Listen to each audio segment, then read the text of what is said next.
Imagine this. You're sitting at your kitchen table, sipping your morning coffee, maybe flipping through the paper or checking the weather. Everything feels normal, but inside your body, something silent could be stirring. It doesn't shout. It doesn't make a scene. Instead, it whispers. Little hints. Subtle changes you might brush off as nothing. A shift in your digestion. A few pounds dropping without trying. Things you tell yourself are just part of getting older. But what if those quiet signals are your body's way of waving a red flag? What if catching them now could save your life? Colon cancer has earned a reputation as a silent killer. And here's the unsettling truth. It's no longer just a disease of the very old. In fact, in the United States, cases in people under 55 have doubled in the last few decades. For those between 20 and 49, it's now one of the top cancer killers. But if you're over 60, you are still in the highest risk group, and that means your body's small signals matter more than ever. The difference between catching this early and finding it too late can literally be the difference between years of healthy living or a fight for survival. And the good news is, when you know what to look for and act on it, you stack the odds in your favor. Before we dive into the signs, I want you to take a moment and think about your own habits. How often do you really pay attention to what your body is telling you? Do you notice changes and dismiss them as nothing? I want you to stay with me because today we're going to uncover the key early signs of colon cancer. And by the end, you'll know exactly what to watch for and how to respond. And along the way, I'll share a prevention strategy that can lower your risk in a powerful way, one that fits into your everyday routine. Let's start with one of the most common and yet most overlooked early signs. A change in your bowel habits. Now, I know this isn't anyone's favorite topic over breakfast, but stick with me because it matters. You probably have a rhythm, a regular pattern that your body follows. Maybe you've been pretty consistent for years. Then suddenly something shifts. You find yourself dealing with constipation that just won't go away. Or the opposite happens, and you're running to the bathroom with loose stools or diarrhea that feels out of the ordinary. It's easy to chalk it up to stress, a new food you tried, or even just age. But here's the thing. If that change doesn't go back to normal within a couple of weeks, it's your body telling you something isn't right. To understand why, picture your colon as a carefully managed assembly line. Its job is to absorb water and shape waste into a form your body can easily get rid of. When a growth or tumor forms inside that line, it's like someone has dropped a wrench into the gears. If the tumor irritates the lining, your colon starts pushing things through faster, which leads to diarrhea. On the other hand, if it creates a blockage, even a partial one, everything slows down or backs up and you end up constipated. Sometimes you might even swing between the two, alternating from diarrhea to constipation in a way that feels unpredictable. That back and forth is a classic red flag that something deeper is interfering with your digestion. I'm not saying every bout of diarrhea or every week of constipation means cancer. We all deal with stomach bugs, new medications, or dietary changes that can throw things off. But here's your rule of thumb. If a change in your bowel habits lasts more than 2 to 3 weeks, don't ignore it. Don't feel embarrassed to bring it up with your doctor. Those conversations might feel awkward, but they are exactly how early detection happens, and early detection saves lives. Now, let's talk about another sign that sneaks up on people. Unexplained weight loss. For a lot of folks, especially as you get older, dropping a few pounds without trying can feel like a blessing. You might even think, hey, maybe I've been doing something right without realizing it. But here's the truth. If you lose 5% or more of your body weight over a few months without changing your diet or activity, that is a red flag. Your body is very efficient at holding on to energy, and sudden weight loss means something is disrupting that balance. With colon cancer, there are 2 main reasons this happens. First, a tumor can literally get in the way of your body absorbing nutrients. Your colon isn't just a waste chute. It's part of how your body extracts the last bits of energy and nutrition from what you eat. If that process gets interrupted, your body starts running on empty. The second reason is more insidious. Cancer itself hijacks your metabolism. Tumors release chemical signals that essentially tell your body, feed me first. Instead of nourishing your muscles and organs, those nutrients get diverted to the tumor. The result? You lose weight even if you're eating the same way you always have. So ask yourself, have you noticed your clothes fitting looser without trying? Has the number on the scale dropped even though your meals haven't changed? Don't brush it off. Unexplained weight loss is your cue to get checked, and colon cancer is one of the things your doctor will want to rule out.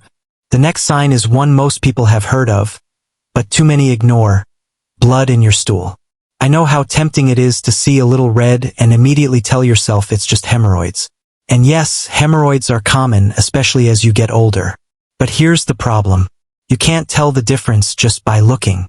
Blood from a tumor in the lower part of your colon or rectum often shows up as bright red streaks. Blood from higher up in the colon can look darker, even black and tarry. Sometimes the bleeding is so subtle you don't see it at all, but it slowly drains your body's iron and shows up as anemia. I want you to hear this clearly. Even one unexplained instance of blood in your stool is worth a conversation with your doctor. Don't wait for it to happen again. Don't assume it's nothing. If it turns out to be something minor, great. But if it's a sign of something serious, you've just given yourself a head start that can change everything. Speaking of anemia, let's talk about that next. You might feel fine one day and then notice over time you're just tired. Not the kind of tired a good night's sleep fixes, but a bone-deep fatigue that lingers. You might feel weak, get dizzy when you stand up, or notice your skin looking a little pale. These are all classic signs of iron deficiency anemia. And when it shows up in men or in postmenopausal women, doctors pay attention, because the most common source of hidden blood loss in that group isn't menstruation, it's the digestive tract. A slow, invisible bleed from a tumor in the colon can quietly drain your iron stores for months before other symptoms show up.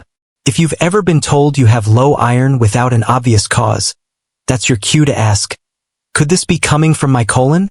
There's another sign that doesn't get talked about much outside of medical circles, but you should know it. That feeling of never being quite finished after you use the bathroom. The medical term is tenesmus, but what it really feels like is you stand up, and you still feel like you need to go again. It's uncomfortable and frustrating, and a lot of people assume it's just irritable bowel syndrome or a quirky part of aging. But if that sensation lingers for weeks, it can be a sign of a tumor pressing on the lower part of your colon or rectum, mimicking the feeling of stool even when there's none there. And then there's bloating and gas. We all deal with a little gas from time to time. It's part of life. But when it becomes persistent, when your belly feels swollen day after day without a clear reason, that's worth noticing. A tumor can create a partial blockage that traps gas or disrupts the balance of bacteria in your gut, leading to more fermentation and discomfort. If you can't link your bloating to a specific food or change in diet and it just keeps happening for weeks, don't shrug it off. Now, here's the part that makes all of this tricky. In the early stages, colon cancer often has no symptoms at all. You can feel completely fine while something dangerous is quietly growing. That's why screening is such a powerful tool, especially once you pass 60. A colonoscopy, while not anyone's idea of fun, is still the gold standard because it doesn't just find cancer, it can actually prevent it by removing polyps before they turn into something worse. There are also stool-based tests that are less invasive and can be done at home, checking for hidden blood or DNA changes linked to cancer. The key isn't choosing the perfect test. The key is doing something consistently before symptoms ever show up. And prevention isn't just about screening. The choices you make every day, what you put on your plate, how you move your body, whether you light up a cigarette or pour that extra drink, they all play a role. A diet rich in fiber from vegetables, fruits, and whole grains helps keep your colon healthy. Limiting red and processed meats reduces one of the known risk factors. Staying active, maintaining a healthy weight, avoiding tobacco, and keeping alcohol in check all add up over time to lower your risk. As you think about these signs and the small changes you can make, remember this: your body is talking to you. Those whispers, those subtle shifts, they are not random. They are your early warning system. When you listen, when you act, you give yourself the best chance to stay healthy and strong, making every meal and every day count. And there's one more piece to this puzzle, one that connects everything we've just talked about with the power of prevention in a way most people don't realize. It has to do with how the food you choose each day interacts with your gut and your immune system, creating either a shield or a weak spot. Let's explore that connection and see how small, specific choices can quietly lower your risk while nourishing the rest of your body at the same time. Because here's what's fascinating. Your colon isn't just a simple pipe. It's home to trillions of microbes, a living ecosystem that talks to your immune system every single day. Think of it as a bustling neighborhood. When the right foods pass through, it's like sending in fresh supplies to keep everyone happy and balanced.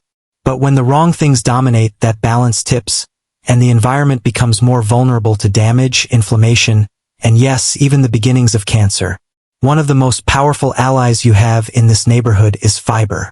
Not the cardboard-tasting cereal kind you might picture, but real, vibrant fiber from fruits, vegetables, legumes, and whole grains.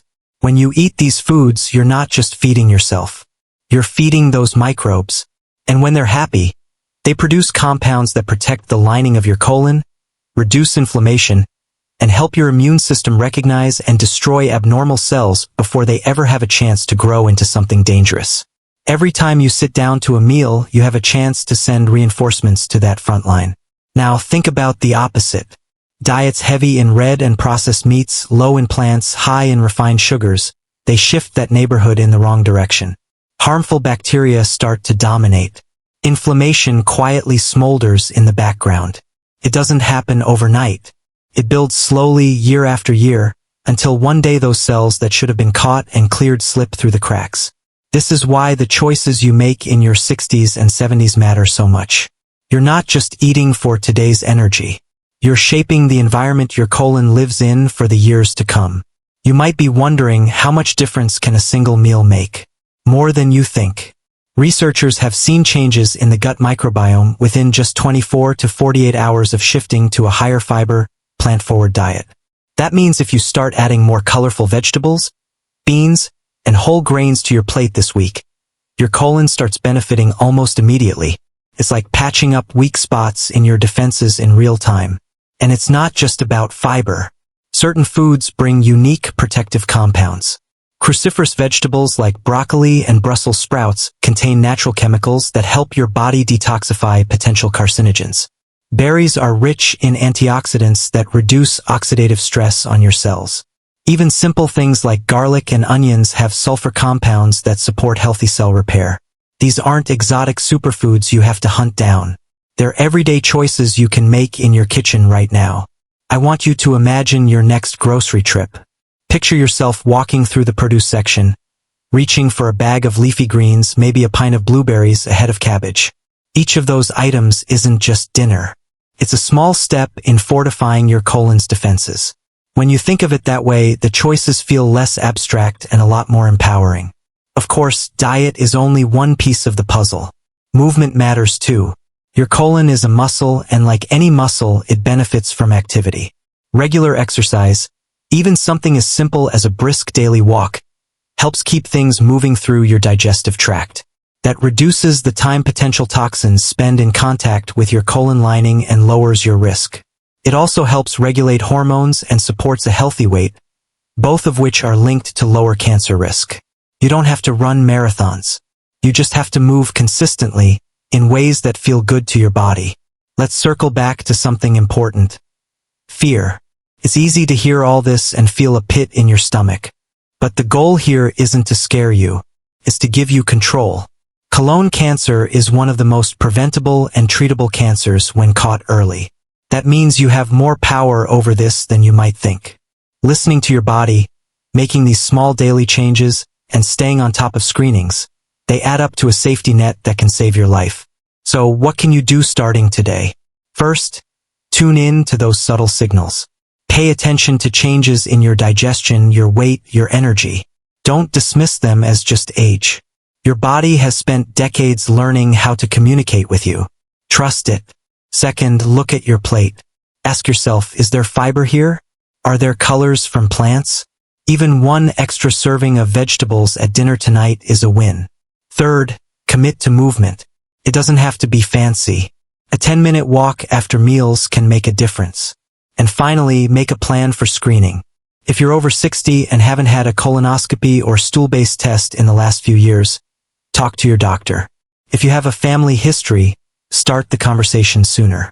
Don't wait for a symptom to push you into action. The quiet, proactive steps are the ones that protect you the most. Now, I want you to take a breath and think about your future self. Imagine 5 years from now, still enjoying mornings at your kitchen table, still savoring meals with your loved ones, still living fully. The decisions you make today, the attention you pay to these whispers from your body, they're the bridge to that future.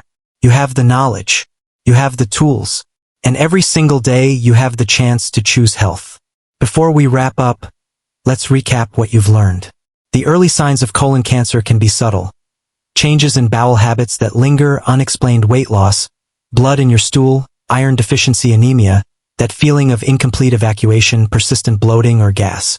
None of these on their own are a guarantee of cancer, but all of them are reasons to check in with your doctor if they last more than a few weeks. Pair that awareness with a diet rich in fiber and plants, regular movement and consistent screening, and you create a powerful shield for your health. Your colon doesn't need perfection. It needs consistency. It needs you to listen, to nourish, to care. And that's something you can start right now at your very next meal with your very next choice. Because every choice you make is a message to your body, and when you choose wisely, your body listens. So here's my question for you. When you think about your daily habits, what's one small change you can make this week to support your colon health? Maybe it's adding a cup of beans to your salad. Maybe it's scheduling that screening you've been putting off. Maybe it's just paying closer attention to how your body feels after meals. Whatever it is, commit to it. Write it down.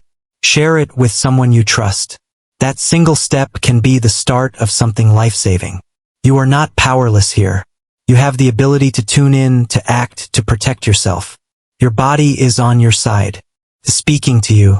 Now it's time to listen, to respond, and to keep making every meal, every day, every choice count.